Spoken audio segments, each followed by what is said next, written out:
말씀 같이 보시겠습니다. 마태복음 1장 1절과 2절, 히브리서 12장 16절, 17절 두 절 말씀입니다. 우리 다 같이 함께 하나님 말씀 봉독합니다. 아브라함과 다윗의 자손 예수 그리스도의 계보라. 아브라함이 이삭을 낳고 이삭은 야곱을 낳고 야곱은 유다와 그의 형제들을 낳고 음행하는 자와 혹 한 그릇 음식을 위하여 장자의 명분을 판 에서와 같이 망령된 자가 없도록 살피라.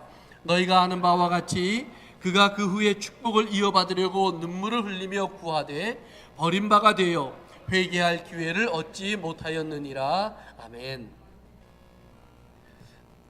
지난주에 아브라함의 삶을 정리하면서 이삭이라고 하는 아브라함의 아들의 삶을 중심으로 이제 하나님 말씀을 공부하기 시작했습니다. 아브라함의 아들 이삭의 삶을 통해서 우리가 이제 이 땅에 오신 예수 그리스도의 모습을 볼 수 있다라는 말씀을 드렸습니다.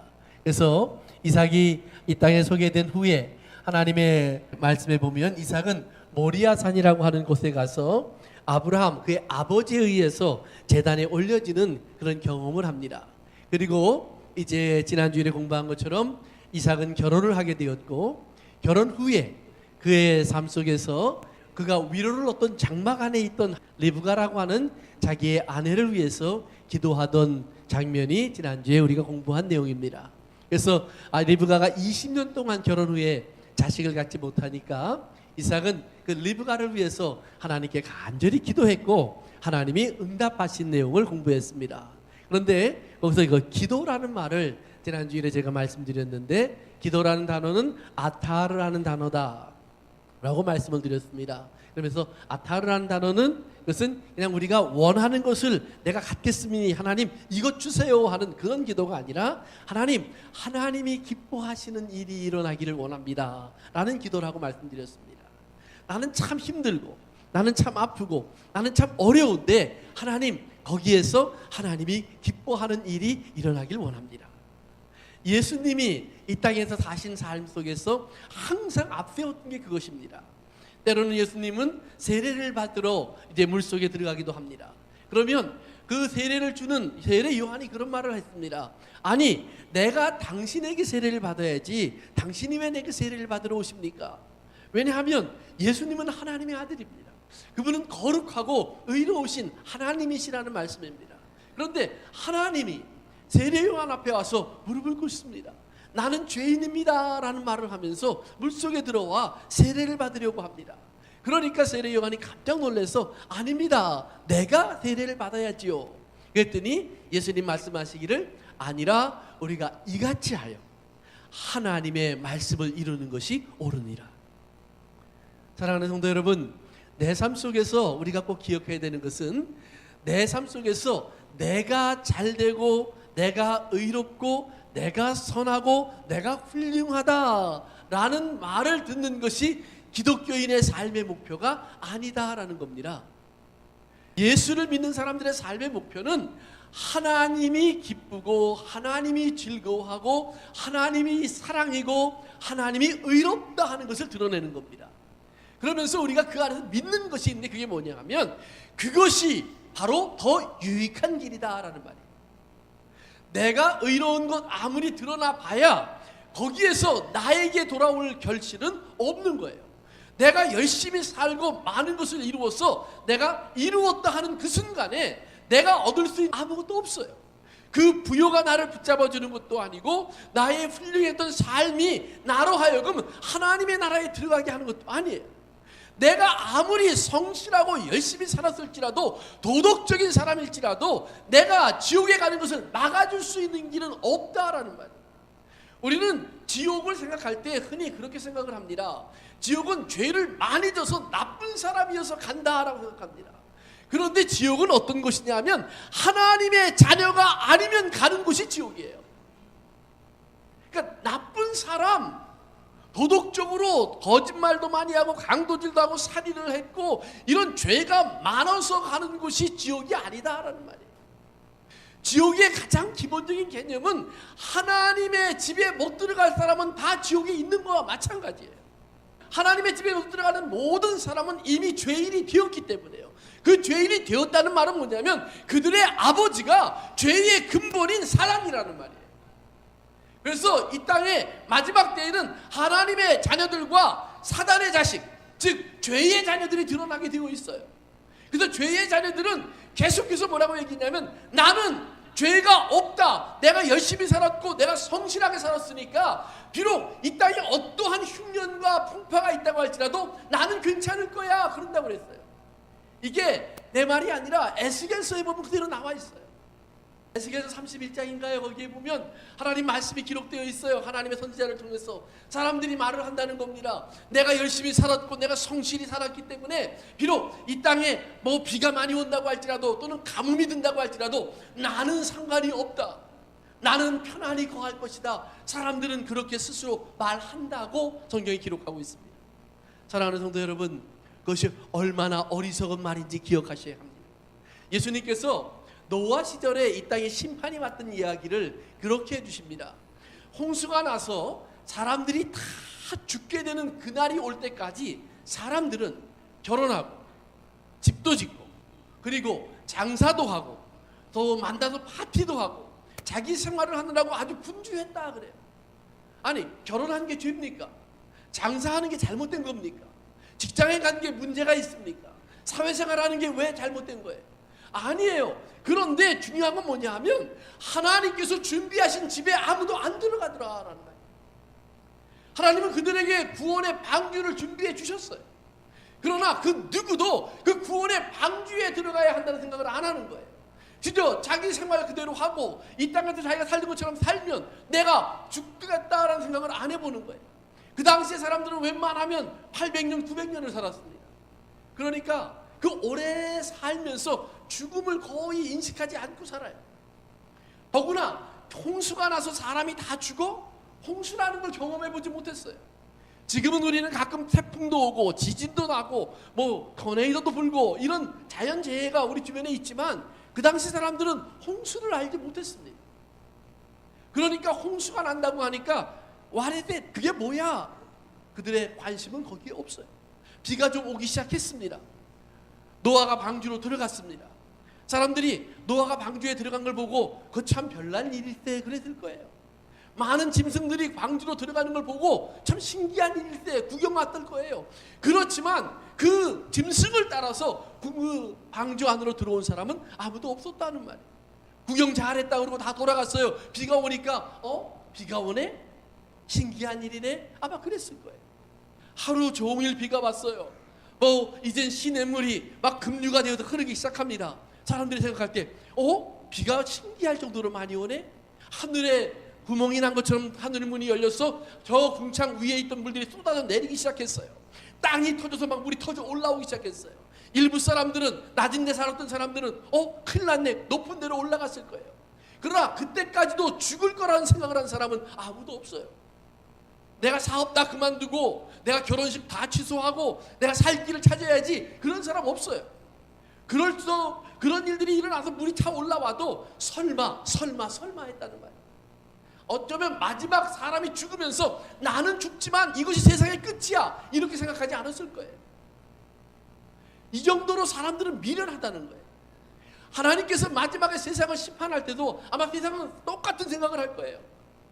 하늘에서 불이 쑥이 떨어져서 바닷물이 변하고, 그리고 물을 먹을 수 없는 상태가 되고 막 병들이 생기고, 그리고 하늘에서 불이 떨어지고, 이런 일이 일어나도 그래도 살 수 있는 사람은 있을 거야 라는 생각할 거예요.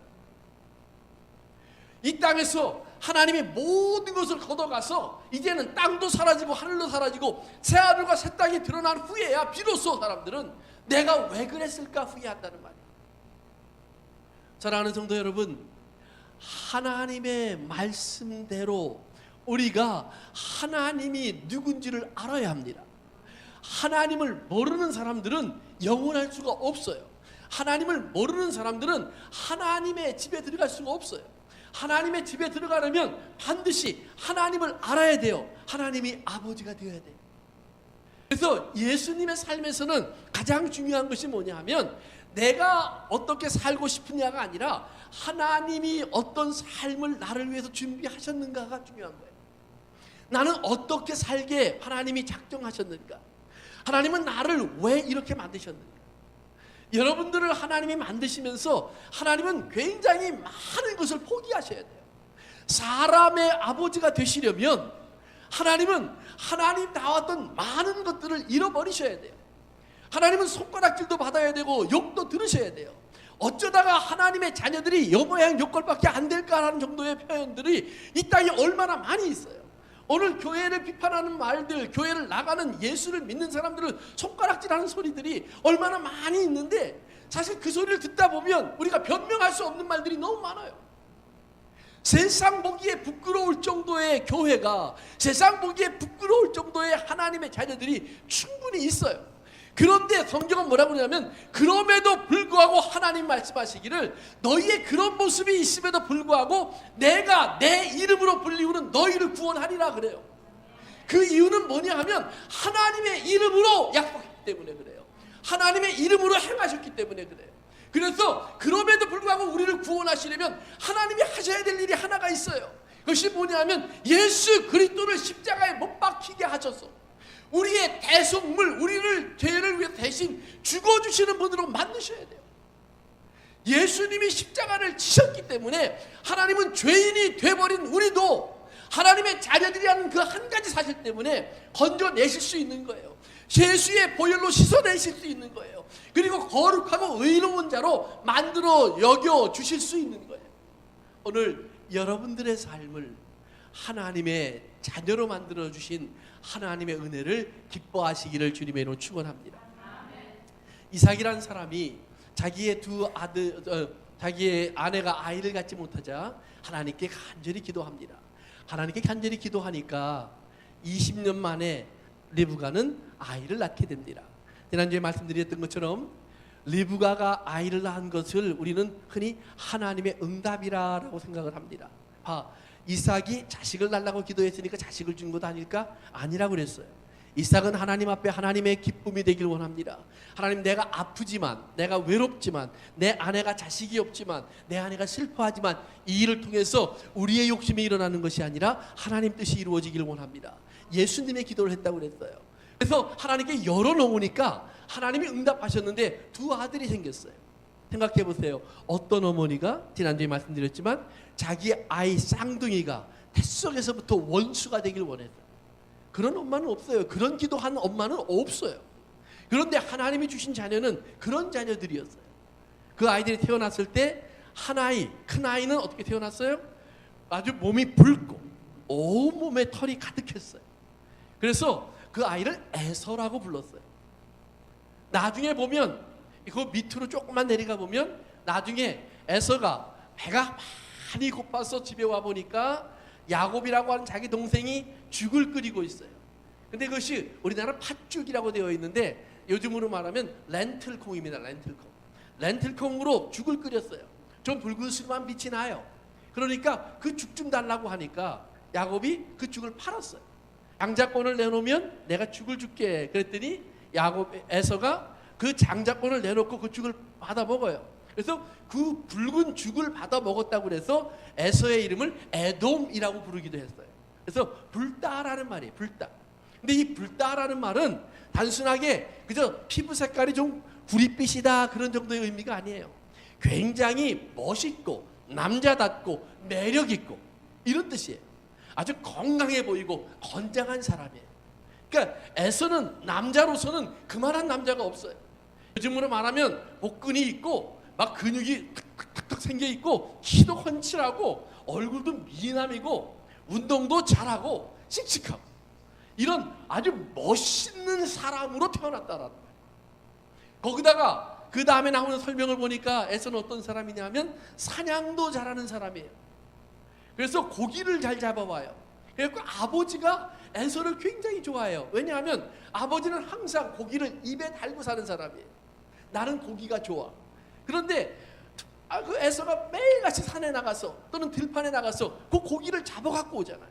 그러니까 아버지 이삭은 에서를 사랑할 수밖에 없어요. 에서를 인정할 수밖에 없어요. 거기에 반해서 두 번째로 태어난 야곱이라는 아들이 있어요.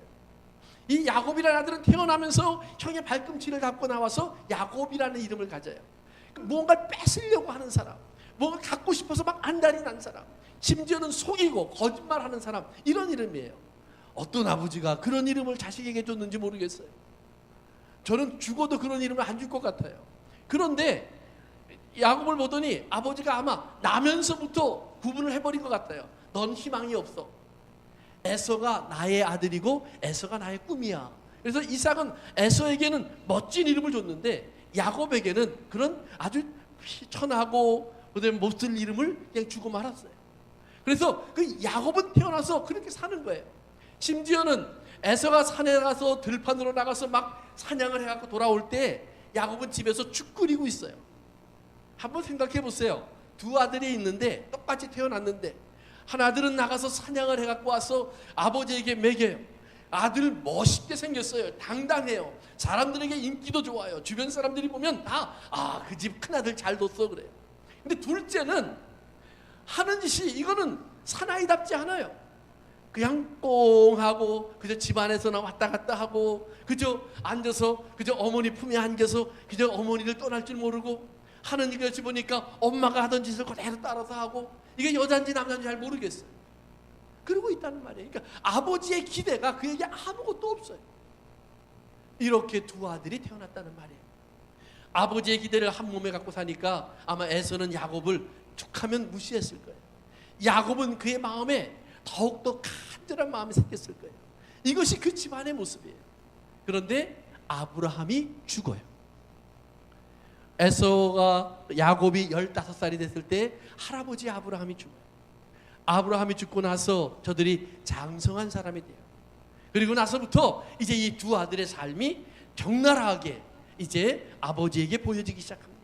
시간이 가면 갈수록 에서는 더욱더 믿음직한 아들이 되고 시간이 가면 갈수록 야곱은 더욱더 못 믿을 아들이 돼요.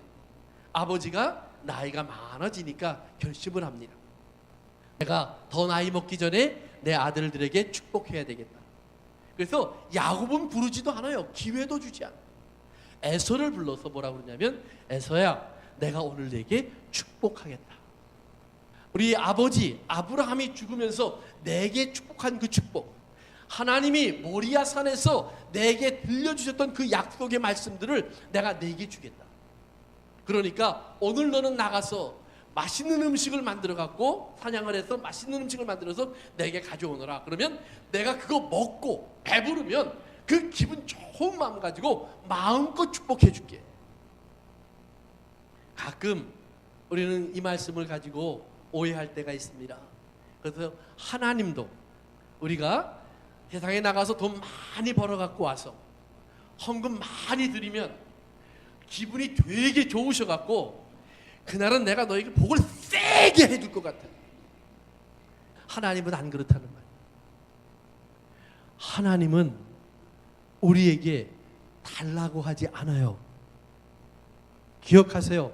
하나님은 하나님께 우리가 달라고 하길 원해요.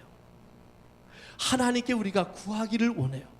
하나님에게 우리가 문을 두드리길 원해요. 하나님에게 우리가 간절하길 원해요. 하나님, 내가 하나님께 드릴 것은 아무것도 없지만 하나님께 내가 꼭 받아야 될 것은 있습니다. 그러길 원해요.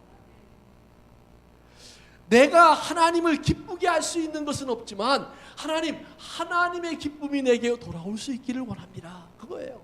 그래서 죄인 하나님을 모르고 살던 내가 하나님 어떻게 하나님의 기쁨이 될 수 있을까요? 예수님의 보혈로 나를 씻어주시면 내가 하나님 앞에 기쁨 될 수 있습니다. 아버지 하나님, 이 미련한 내가 어떻게 하면 하나님의 마음을 아는 사람이 될 수 있을까요? 예, 성령님을 내게 주셔서 하나님의 진리 가운데로 인도해 주시면 내가 하나님 말씀을 깨달을 수 있습니다. 하나님, 나가 무엇을 원하는지 무엇을 찾는지도 모르고 이렇게 헤매고 있지만 성령님 나를 위해서 기도해 주시면서 하나님의 뜻을 알게 해 주시면 내가 하나님의 기쁨을 아버지 돌려드릴 수 있는 삶을 살 수가 있사오니 나를 붙잡아 주십시오. 이렇게 기도하는 거예요. 그래서 하나님께 구하라 그랬지 하나님께 드려라 그러지 않아요. 하나님께 드려야 될 모든 예물과 제물은 예수 그리스도 한 분밖에 없어요. 예수님 외에 하나님이 받으실 게 뭐가 있냐는 말이에요. 모든 양과 염소와 소와 비둘기와 곡식과 이 모든 헌물과 제물의 완성은 예수 그리스도 한 분이에요. 그래서 하나님께서 예수님을 받으셨다 그래요. 그래서 예수님을 받으신 하나님께서 더 이상 받을 것이 없어요. 마찬가지예요. 우리를 사랑하셔서 하나님이 주실 것도 예수님밖에 없지만 하나님이 기쁨으로 받으실 것도 예수님 한 분밖에 없다는 말이에요. 그래서 예수님만 돌려드리면 돼요. 그러면 예수님을 돌려드리는 것이 뭐냐? 하나님, 내가 예수님의 은혜 가운데 있습니다. 예수 그리스도의 보혈로 씻어졌습니다. 예수님의 십자가 때문에 내가 구원받습니다. 예수님이 나를 위하여 채찍에 맞으셨으니 내가 건강한 모습으로 하나님 앞에 섭니다. 예수님이 창에 찔리셨으니 내가 죄의 저주를 내려놓고 하나님의 기쁨 될 수 있는 그런 모습으로 서 있으니 나를 받아주시옵소서. 예수님의 보혈과 예수님의 십자가만이 우리의 유일한 하나님께 드릴 수 있는 예물인 것을 믿으시길 주의로 축원합니다. 그래서 예수님이 나를 너에게 준다고 말씀하는 거예요. 예수님을 주신 거예요. 그 예수님을 받아서 하나님께 돌려드리시기를 주의로 축원합니다. 그러면 예수님이 내게 오면 어떻게 돼요? 내 살을 먹고 내 피를 마셔라. 먹고 마셔보면 뭐가 돼요? 내가 예수 그리스도의 지체가 돼요. 예수 그리스도의 지체가 되어서 살고 있는 나의 삶이 하나님이 기뻐하는 삶이에요. 여러분이 예수님의 몸이 되었어요. 예수님의 손이 됐어요. 예수님의 눈이 됐어요. 예수님의 발이 됐어요. 그 손과 발, 몸이 되어서 여러분들이 움직이시고 행동하시고 생각하고 말하는 모든 것을 하나님은 내 아들의 모습으로 받아버리시는 거예요. 오늘 여러분의 삶에 이 귀한 은혜가 임하게 되기를 주님의 이름으로 축원합니다. 그래서 하나님께서 이삭이 자기의 아들 에서를 축복하겠다고 그에게 비밀스러운 얘기를 해줬습니다. 에서는 들판으로 뛰쳐나갔어요. 그리고 짐승을 잡아서 집으로 돌아옵니다. 그 사이에 천막 안에서는 다른 일이 벌어졌어요. 어떤 일이 벌어졌어요? 어머니가 그 소식을 듣고 자기가 사랑했던 아들 야곱을 불러서 아버지를 속이는 계획을 만들어요. 그리고 아버지를 속이는 데 성공해요. 그리고 야곱이 들어가서 아버지의 축복을 받아갖고 나와요. 아버지가 속았어요. 그런데 우리가 꼭 알아야 될 것이 있어요. 아버지가 속은 것이 아니라 하나님의 뜻이에요. 그러니까 잘못하면 우리가 이렇게 생각해요. 거짓말을 해도 되는가? 속여도 되는가? 형이 배고플 때 죽 한 그릇 주면서 뭐 팔아먹어도 되는가? 내가 원하는 걸 뺏어와도 되는가? 이 얘기를 하는 게 아니에요.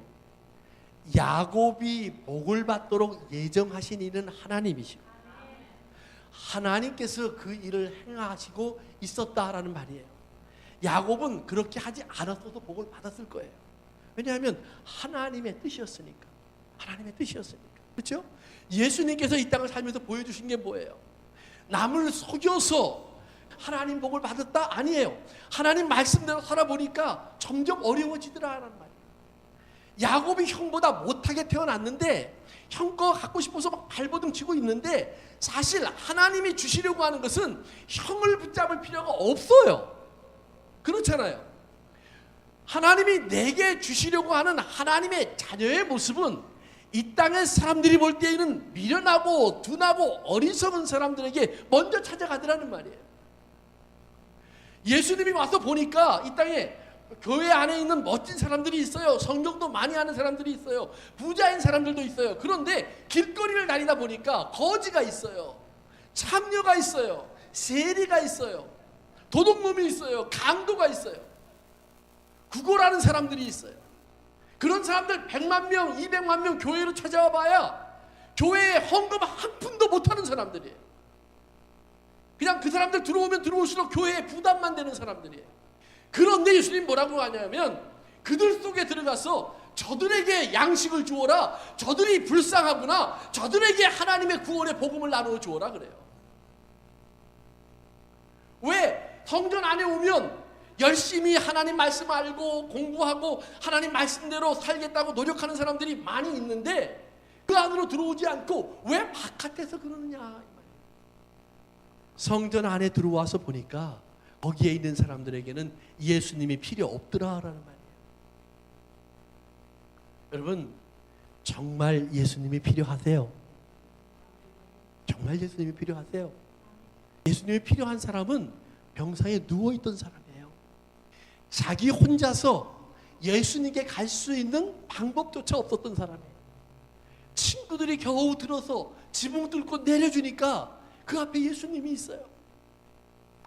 예수님 앞에 가니까 예수님의 음성이 들리는데, 네 죄가 용서받았다, 일어나서 가거라. 얼마나 좋은 말이에요. 얼마나 기다렸던 말이에요. 그런데 수없이 생각해보고 수없이 꿈꿔봐도 내가 할 수 없었던 일이었어요. 그런데 그 말을 듣더니 해볼까? 일어나 볼까? 들어볼까? 들려지고 걷게 되고 뛰고 춤추며 하나님을 찬송하더라. 예수님이 필요한 사람이에요. 세리예요. 죄인이에요. 손가락질 받고 있어요.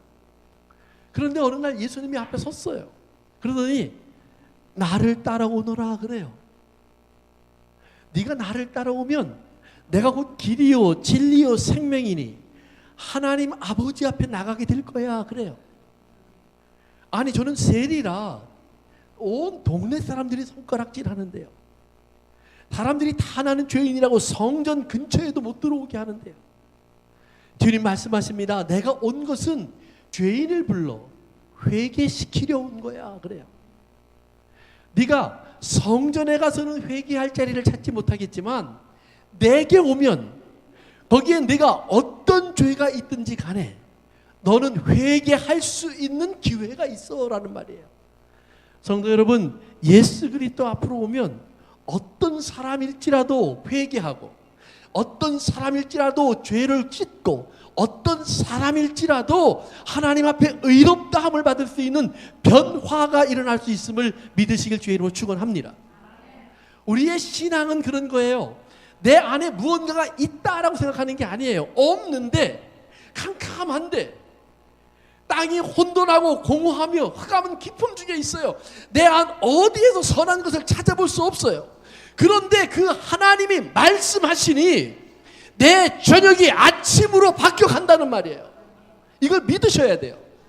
예수님이 말씀하시면 오늘 내가 있던 어떤 자리에서든지 하나님의 선하심이 나를 깨고 찢고 들어와서 내 안에 하나님의 창조의 생명의 역사가 시작한다라는 말이에요. 이 하나님의 창조의 구원의 역사를 내가 아멘으로 받으면 하나님께서 가시덤불이 있는 거예요. 예수님 가시덤불 다 뽑아 버리시는 거예요. 엉겅퀴 뽑아 내시는 거예요. 그래서 나를 그 딱딱하고 단단하고 강박했던 내 마음을 하나님 들러 엎으시고 경작하셔서 하나님 거기에 심고 거두시는 승리하는 농부가 되시는 거예요. 하나님은 농부세요. 예수님은 포도나무가 되세요. 우리를 갖다가 거기다 척 접붙여 버리시는 거예요. 그러고 나니까 이 돌 감람나무 같은 내 삶 속에 하나님이 기뻐하시는 열매들이 맺혀지기 시작하는데, 보니까 예수님 안에 있던 것이 내게로 전이 되어 오는 거예요. 그 생명이 내게로 들어와 버리는 거예요. 그 은혜가 내게로 흘러 들어오는 거예요. 그 소원이 내게로 흘러 들어와서 내 삶 안에 하나님이 기쁨이 되는 열매들이 만들어지는 것을 믿으셔야 돼요. 내가 아니에요. 야곱처럼 우리도 하자라는 말을 드리는 게 아니에요. 그러나 야곱 같은 사람이었을지라도 하나님이 택하시면은 후회하심이 없어요. 하나님은 야곱에게 이걸 심어 놓으면 야곱이 이스라엘 될 것을 믿어요. 야곱의 역사를 따라가 보세요. 야곱이 진짜 하나님 사람다운 것은요, 몇 번 없어요. 그런데 그 몇 번 없는 그것 때문에 하나님은 충분히 만족하세요. 우리 신앙생활 속에서 성도 여러분, 실패하고 실망하고 넘어지는 거 두려워하지 마세요. 하나님께서 반드시 우리를 붙잡아서서 하나님의 뜻을 완성시켜 가실 포기하지 않는 하나님을 믿으시길 주의로 축원합니다. 만약에 우리가 넘어지지 않는다면 예수님의 십자가가 필요 없는 것이고, 만약에 우리가 병들지 않는다면 예수님의 채찍이 필요 없는 것이고, 만약에 우리가 범죄하지 않는다면 예수님의 창에 찔림이 필요 없는 거예요. 그런데 그런 것이 있음에도 불구하고 우리를 사랑하시는 하나님이시기 때문에 예수님을 그렇게 보내신 거예요. 오늘 여러분들을 사랑하시는 하나님의 은혜를 믿으시길 주의 이름으로 축원합니다. 그런데 에서를 보면 성경에 보니까 이런 하나님의 음성을 다 거절해요. 그래서 창세기에 보면 에서를 뭐라고 부르냐면 에서는 붉고 그리고 털이 많은 사람이라고 그랬잖아요. 매력 있고 멋진 사람이에요. 그래서 들로 나가요. 그 들이라는 단어가 뭐냐 하면 여러분이 한 3주 전인가요? 2주 전에 제가 이삭을 말씀드리면서 이삭이 저녁에 들로 나갔다라는 말씀을 드렸어요. 똑같은 말이에요. 그런데 이삭은 들로 나가서 뭐 했어요? 묵상하더라. 하나님 말씀을 기다리더라. 하나님 앞에 슬퍼하며 탄식하더라 그랬어요. 그런데 이 에서는 들로 나가니까 거기에 자기가 이룰 수 있는 것, 만들 수 있는 것, 얻을 수 있는 것이 있더라라는 말이에요. 여러분, 세상에 나가서 여러분들의 눈에 하나님의 뜻이 이루어지지 아니하는 아픔이 있으면 하나님의 사람들이에요. 그런데 여러분들이 나가서 보니까 갖고 싶은 거 투성이에요. 붙잡고 싶은 거 투성이에요. 쫓아가고 싶은 거 투성이에요. 그래서 사냥이라는 말은 쫓아간다라는 말이에요. Going after. 여러분들이 무언가를 쫓기 위해서 막 달려가요. 하나님의 축복도 야곱은 하나님의 장막 안에 있으면서 은혜를 받았는데 에서는 뭐냐면 사냥하러 나갔어요. 에서는 사냥하러 나갔다가 장자권을 빼앗겼고 사냥하러 나갔다가 하나님의 축복도 받지 못해요. 세상을 쫓아다니는 사람들, 세상의 성공과 부여와 풍요를 쫓아가는 사람들 하나님의 복을 얻지 못해요. 부자가 왜 하늘나라에 들어가기 힘든 줄 아세요? 부자는 부자라고 하는 자기의 그 부여, 풍요 앞에 만족해 있는 거예요. 그게 나를 배부르게 하면 안 돼요. 내가 배고파져야 돼요. 하나님, 나는 지금 이것이 편안하다 사람들이 말을 하고 잘됐다고 말을 하고 좋겠다라고 말을 하는데 하나님, 내 만족은 여기에 없어요. 하나님, 그래야 돼요. 예수님이 오셔야 돼요. 그 말이에요. 나는 예수님을 알아야 기뻐져요. 나는 예수님이 함께 있어야 행복해져요. 그런데 하나님, 내 삶을 보다 보니까 어느 날 나는 세상을 쫓다가 예수님과 떨어졌어요. 예수님은 저기에 계신데 나는 여기에 와 있다라는 말이에요. 예수님은 하나님의 장막 안에 계신데 나는 어디에 와 있어요? 이 세상 한복판에서, 이 세상의 일 속에서, 이 세상의 성공 속에서, 이 세상의 부여 속에서 빠져서 거기서 허덕이고 있더라는 말이에요.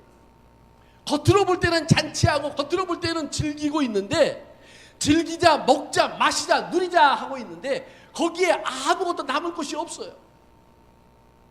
에서가 팥죽 한 그릇에 자기 장자권을 파는 얘기가 창세기 25장에 보면 나와 있는데 에서가 뭐라 그러냐면 돌아왔을 때요, 하루 종일 세상에 살다 돌아왔어요.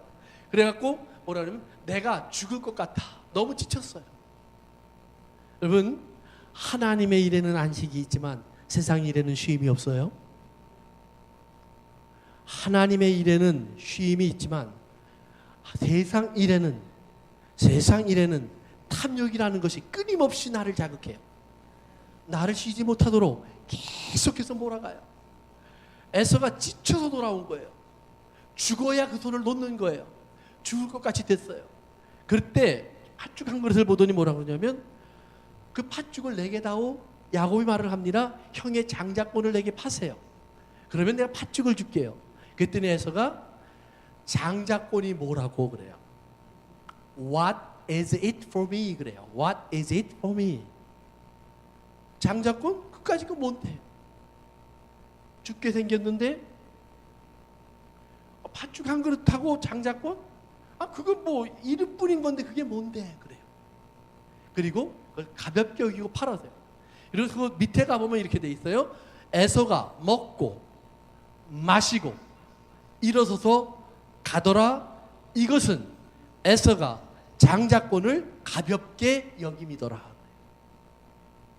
그런데 먹고 마시고 일어서서 가더라 가볍게 여겼더라라는 말이 어떤 뜻이냐면 한 번 그렇게 생각했다라는 말이 아니라 계속해서 그런 마음으로 살았더라라는 말이에요.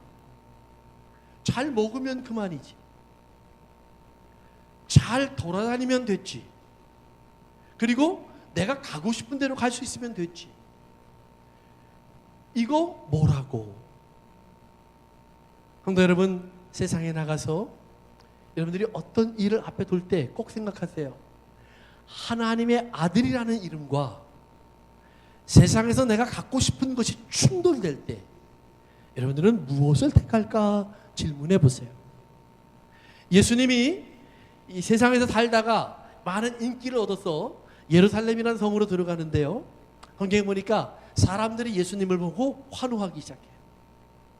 예수님 어떻게 땅을 밟고 갑니까? 옷을 벗어놓고요, 종려나무 가지를 딱 갈아놔서 예수님으로 하여금 왕처럼 걷게 하세요. 그런데 예수님이 십자가 쪽으로 방향을 딱 도는 순간에 사람들이 그를 다 버려요. 요한복음 6장에서 성경에 이런 말씀이 있어요. 오늘 우리 성찬식 하겠지만 예수님이 오병이어의 기적을 가지고 많은 사람을 배부르게 먹였더니 사람들이 뭐라 그러냐면, 야, 저분을 우리의 왕으로 삼자. 왜? 먹이고 입혀줘요. 일할 필요도 없어요. 쫓아왔어요.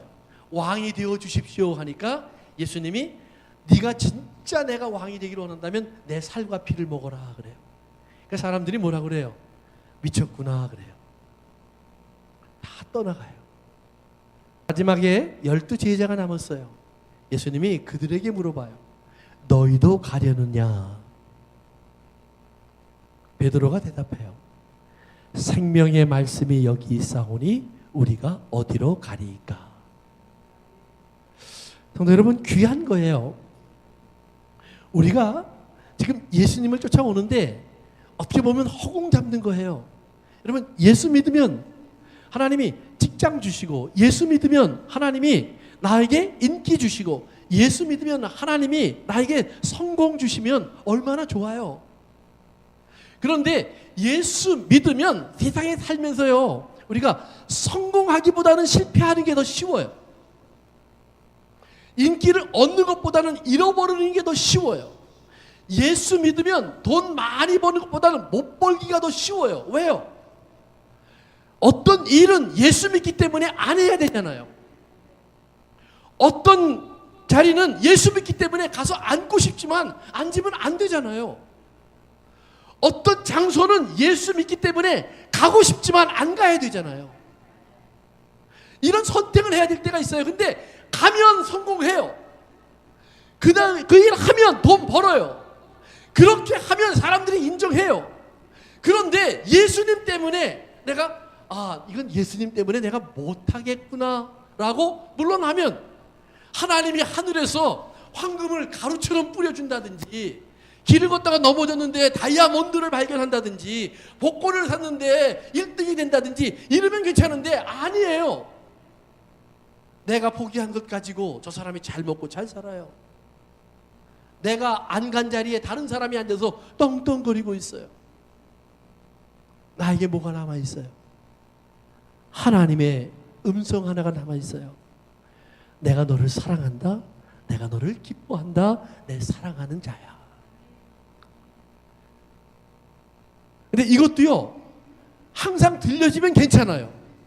근데 다 빼앗기고 하나님 다 잃어버렸는데요, 침묵하세요. 아무 소리 안 하세요. 들려주시면 좋겠는데 안 들려줄 때도 있어요. 그렇지만 사랑하는 성도 여러분, 그 자리에서 내가 하나님께 나갈 수 있잖아요. 하나님을 부를 수 있잖아요. 하나님을 부를 수 있는 자리, 하나님께 나아갈 수 있는 자리, 그 자리를 지키시기를 주님의 이름으로 축원합니다. 에서가 자기가 하나님이 주신 장자권, 그게 뭔데 그래요. 에서는 사냥하는 툴을 포기하지 않아요. 내가 사냥하다가 지쳐서 돌아와서 내가 정말 죽 한 그릇에 장자권을 팔고 싶구나. 내가 이런 삶은 살지 않아야 되겠다. 이 생각하지 않아요. 죽 한 그릇 먹고 또 사냥하러 나가야지 그런 사람이 되는 거예요. 그러니까 자기가 지금 하나님께서 주신 것을 뭘 포기했는지 몰라요. 나중에 보면 에서가 축복받을 때도 마찬가지예요. 갔다 오니까 야곱이 축복을 받아버렸는데 아버지에게 음식을 내려놓으면서, 아버지 나에게 주실 축복이 이것밖에 없습니까? 나에게 축복 주세요. 오늘 히브리서 12장에 나오는 말씀이 바로 그거예요. 에서가 축복을 나에게 더 주세요. 다른 축복이라도 있지 않아요? 그러면 막 울어요. 막 우는데 아버지가 말을 하는 거예요. 내가 복을 저에게 다 주었다. 그러니까 에서가, 아버지 복이 하나밖에 없어요? 내가 볼 때 또 있는데 뭘 보기 때문이에요? 세상을 보기 때문이에요. 하나님의 복은 하나예요. 예수 그리스도로 말미암아 우리가 하나님의 자녀 되는 것이 복이에요. 그래서 나중에 야곱은 이스라엘이라는 이름을 갖는 거예요. 그런데 에서는 뭐라 그러냐면 하나님, 아니 아버지, 저기도 집이 있잖아요. 저기도 땅이 좋잖아요. 저기도 돈이 있잖아요. 이 말이에요. 그래, 이거는 야곱 주세요. 그러나 딴 거라도 나한테 달라는 말이에요. 성경이 뭐라고 얘기하냐면 하나님께서 에서를 다 시험하여 보신 후에 버리더라 그 말이에요. 그게 뭐냐면 시험해 보니까 에서의 마음에는 세상밖에 없더라라는 말이에요. 그래서 에서가 막 울면서 회개해요. 내가 왜 나갔을까? 내가 왜 사냥을 늦게 했을까? 왜 조금 더 빨리 오지 못했을까? 왜 야곱의 계획을 내가 몰랐을까? 에서의 회개에는 하나님께 돌아가려는 마음은 이만큼도 남아있지 않아요. 자기가 조금 더 힘이 있었으면, 자기가 조금 더 재능이 있었으면, 조금 더 지혜로웠으면, 조금 더 빨리 했으면, 조금 더 멀리 갔으면, 조금 더 열심히 했으면 할 수 있었을 텐데 그 말이에요. 그래서 회개의 기회를 찾지 못하고 성경이 이렇게 나와요. 아주 중요한 말이에요. 그러니까 회개라는 말이 뭐냐 하면 여러분, 회개라는 것은 내가 잘못했구나, 실수했구나, 다음부터 내가 더 열심히 해야지, 이게 회개 아니에요. 성경에서 말하는 회개는 내가 하나님께 돌아갈 수 있는 곳이 어딘가를 아는 거예요. 그런데 에서는 회개하는데 하나님께 돌아갈 때를 찾지 않아요. 가룟 유다가 그랬어요. 자기가 잘못한 거 알고요, 예수님 팔아버린 게 잘못한 거 알았어요. 그래서 후회했어요. 그런데 어디로 가요? 스스로 죽으러 가요. 회개하러 가지 않아요. 하나님 앞으로 돌아가지 않아요. 에서가 만약에 하나님 앞으로 돌아왔으면 구원 받을 거예요. 그런데 하나님 앞으로 안 돌아간다는 말이에요. 더 열심히 해야지, 더 땀을 흘려야지, 더 힘을 내야지. 에서가 일어나서 뭐라 그러는지 알아요? 내가 내 동생을 죽이리라. 죽이면 내 것이 될 줄 알아요. 천천만만해요. 저가 죽여도 하나님이 살리실 거고, 저가 죽여서 빼앗으려고 해도 하나님이 지키실 거고, 그리고 하나님의 사람에게 부어줄 거예요. 절대 빼앗길 수 없어요. 하나님이 주신 것을 내게서 빼앗아갈 자는 이 땅에 아무도 없어요. 에서의 미련함을 알아야 돼요. 여러분들의 삶 속에서 내가 하나님 앞에 돌아가야 될 것이 뭐냐 하면 에서가 가볍게 여겼던 바로 그거예요. 이게 뭐예요? 장자권. 장자권은 에서가 자기가 버린 게 아니에요. 태어나면서 그에게 부여되어 있었던 거예요. 그런데 에서는 그거는 아무것도 아니에요. 끝까지 그 있으면 없고 없으면 어때? 아버지가 나를 인정하잖아. 사람들이 나를 칭찬하잖아. 내가 건강하잖아. 내가 능력이 있잖아. 내가 공부를 많이 했잖아. 내가 사업을 잘하고 있잖아. 지금 내가 내 주변에 얼마나 사람들이 많이 몰려들어서 나를 좋아하고 있는데 여기에 취해 있다는 말이에요.